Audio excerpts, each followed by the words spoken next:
नमस्कार, आप देख रहे हैं राष्ट्रीय प्रस्तावना। मैं हूं आपके साथ मनु तिवारी। आइए रुक करते हैं दिन भर की बड़ी खबरों की ओर।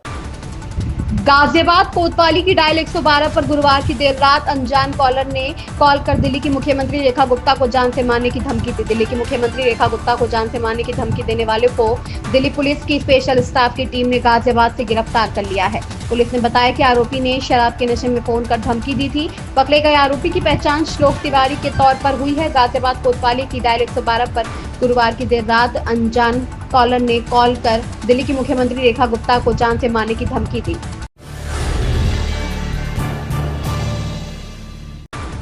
महाराष्ट्र विधानसभा चुनाव को लेकर राहुल गांधी लगातार भाजपा को घेर रहे हैं। अब उन्होंने आरोप लगाया कि भाजपा के चुनाव में बड़ी धांधली की। यह धांधली अगली बार बिहार में होगी और फिर वहां जहां भाजपा हार रही होगी। कांग्रेस नेता राहुल गांधी ने एक बार फिर महाराष्ट्र विधानसभा चुनाव को लेकर सवाल उठाए।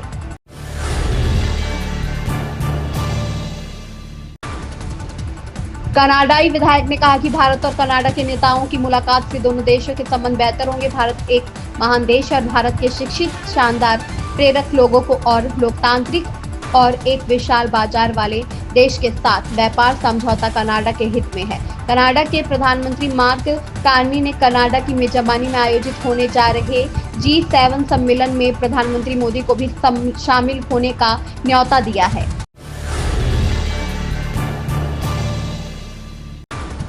मुख्यमंत्री भूपेंद्र पटेल ने शुक्रवार को राजकोट में 343.39 करोड़ रुपए की लागत के 13 विकास कार्यों का लोकार्पण और 213.79 करोड़ रुपए की लागत के 28 विकास कार्यों का शिलान्यास कर शहर और जिले को 557.18 करोड़ रुपए की विकास परियोजनाओं की भेंट दी। मुख्यमंत्री भूपेंद्र पटेल ने स्वामी ऑडिटोरियम में नागरिकों को संबोधित करते हुए कहा कि शहरी विकास वर्ष के अंतर्गत राजकोट शहर और जिले में बहुत अच्छे विकास कार्य किए जा रहे हैं।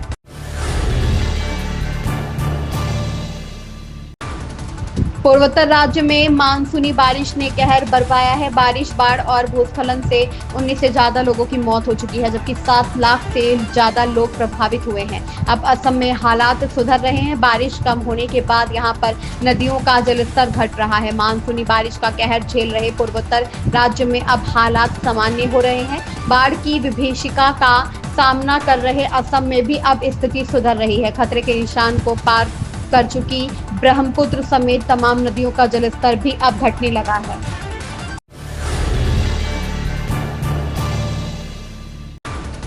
उद्धव ठाकरे ने मनसे के साथ गठबंधन की चर्चाओं को मजबूती देते हुए कहा कि महाराष्ट्र के लोगों के मन में जो है वही होगा। गठबंधन पर मैं कोई संदेश नहीं दूंगा, मैं सीधे खबर देता हूं। महाराष्ट्र की सियासत में कई दिनों से इस बात की चर्चा है कि उद्धव ठाकरे और राज ठाकरे साथ आ सकते हैं। अब इसे लेकर सरगर्मी तेज हो गई है, क्योंकि महाराष्ट्र में कई जगह दोनों नेताओं से एकजुट होने की अपील करते हुए पोस्टर लगाए गए हैं। साथ ही शिवसेना यूबीटी के मुखपत्र सामना में भी इसे लेकर लेख किया गया है।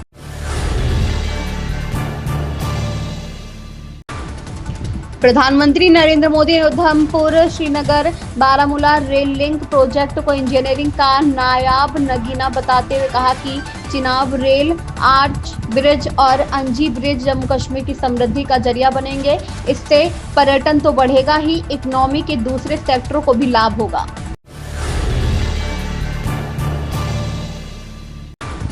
ईद उल अजहा की नमाज ताजमहल और जामा मस्जिद में अदा की गई। बकरीद पर्व को लेकर सुरक्षा व्यवस्था के चाक चौबंद इंतजाम किए गए। ईद की नमाज शांतिपूर्वक हुई। ताजमहल की शाही मस्जिद में शनिवार की सुबह बकरीद पर मुस्लिम समाज के लोगों ने नमाज अदा कर देश में अमन चैन के लिए दुआ मांगी। नमाज के बाद एक दूसरे के गले मिलकर लोगों ने मुबारकबाद दी। इस दौरान ताजमहल में 2 घंटे तक निःशुल्क प्रवेश रहा। नमाजियों के साथ पर्यटकों को भी निःशुल्क प्रवेश मिला।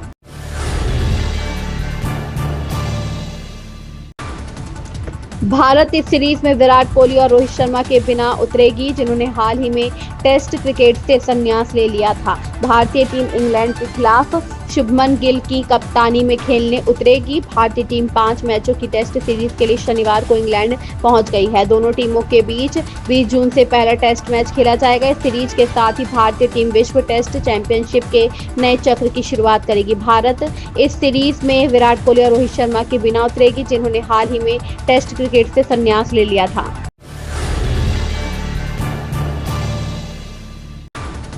यह टीवी अभिनेत्री न सिर्फ अपनी एक्टिंग से दर्शकों का दिल जीत रही है, बल्कि उनकी कमाई भी बॉलीवुड की कई अभिनेत्रियों को कड़ी टक्कर देती है। इनकी मेहनत और लोकप्रियता का यह नतीजा है कि आज यह करोड़ों की मालकिन है। टीवी की दुनिया में कई अभिनेत्रियां अपनी शानदार एक्टिंग और लोकप्रियता के दम पर न सिर्फ फैंस का दिल जीत रही हैं, बल्कि उनकी कमाई भी बॉलीवुड सितारों को टक्कर देती है। आइए जानते हैं कुछ मशहूर टीवी अभिनेत्रियों की नेटवर्थ के बारे में। अनुपमा फेम रूपाली गांगुली टीवी की सबसे पसंदीदा अभिनेत्रियों में से एक है।